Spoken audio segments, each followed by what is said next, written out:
More than 50 members of the Texas House of Representatives fleeing to Chicago in protest of Republican efforts to redistrict the Lone Star State ahead of the midterm elections. And Democrats are having a field day with the proposed changes. We've got to do things that perhaps in the past I would not have supported. This is an authoritarian move by the White House to try to make sure that they can rig the election. If Republicans were confident on their policy agenda, they'd be eager to defend it with the people and to defend it at the ballot box next November, but they know they're in trouble. And so they're trying to rig the system to hold on to power next November. Democracy itself, freedom itself are at stake here, and we cannot allow for an Orban-style one-party system takeover of our entire government. So we've got to do whatever we can to fight back. All right, let's bring in Fox News contributor Mary Katharine Ham. Mary Katharine, great to see you. Democrats appear to be very bothered by this. What say you? This is so embarrassing. Just go and do your jobs in the House that you were elected to. Look, this happens every now and then where Republicans basically do the playbook that Democrats have been running for a while, and then Democrats go, wait, you're not supposed to do that. Only we're supposed to do that. Now we're going to leave our elected state and evade the democratic process in order to thwart you using these tools that are at your disposal.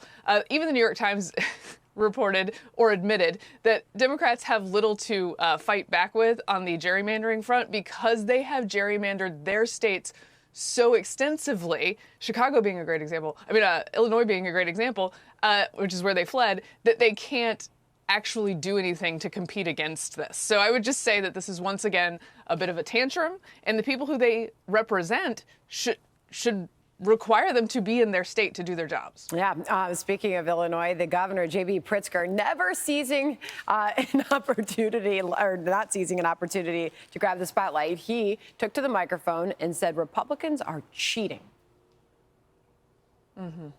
They are attempting to cheat. And, I think we all know Donald Trump is a cheater. When the cult leader and, would-be dictator of the United States tells Texas to midstream change the game when they know that they're going to lose in 2026, all bets are off. Everything's got to be on the table.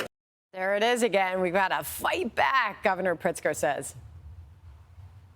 Yeah, this is how they justify everything. And I actually think it does get undemocratic when you decide that you can justify anything you do because your opposition has been a special kind of dangerous. And this is what they've done with the Trump era from day one, right? This is what got you Russiagate, is that all of these intelligence officials and official officials and democratically elected officials were like, this guy is a special danger, and because he's a special danger, we can do special FISA warrants that violate a bunch of Americans' rights.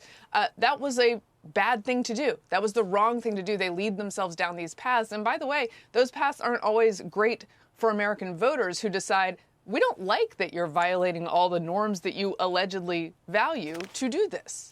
Mary Katharine Ham, I want to ask you about a Wall Street Journal headline. The conservative women who are having it all grabbed my attention. I'm sure it grabbed yours as well. Here's a quote from the Wall Street Journal piece on that. There's Supreme Court Justice Amy Coney Barrett, former South Carolina governor and ambassador to the UN, Nikki Haley, and Senator Katie Britt of Alabama. Last year, White House Press Secretary Caroline Leavitt returned to work just 4 days after giving birth when Trump announced his candidacy.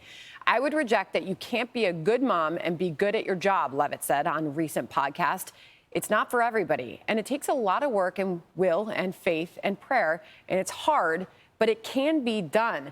I mean, it seems there are more and more conservative women and evidence of conservative women excelling in these high-profile careers, Mary Katharine, while having a family.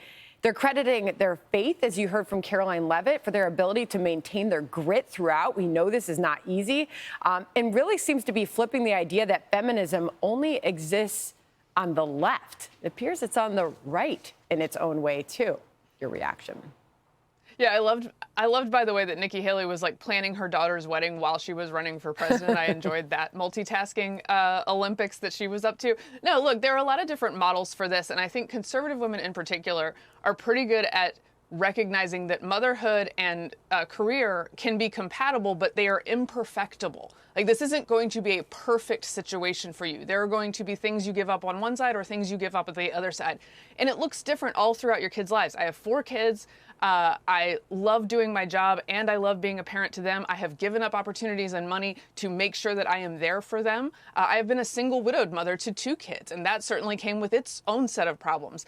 But the sort of relying on your faith, enjoying motherhood itself, enjoying your children, and letting that give you the tools to succeed in your career, I think is something that women of the right, women of faith, are pretty good at. And now, it isn't going to work for everyone. I can't do the Carolyn Levitt, right? I'm going to do a different model of that. But there are women who can do certain things, and there are others who set their lives up differently. And I think recognizing all the ways you can have it all at whatever stage of your life is an important part of making it work for you and your family. Having spoken to so many amazing working moms right here at Fox about this over the years, best advice ever is just take it one day at a time, right? Mary Katharine Ham, thank you so much. Nice to have you. Thank you. I'm Steve Ducey. I'm Brian Kilmeade. And I'm Ainsley Earhart. And click here to subscribe to the Fox News YouTube page to catch our hottest interviews and most compelling analysis.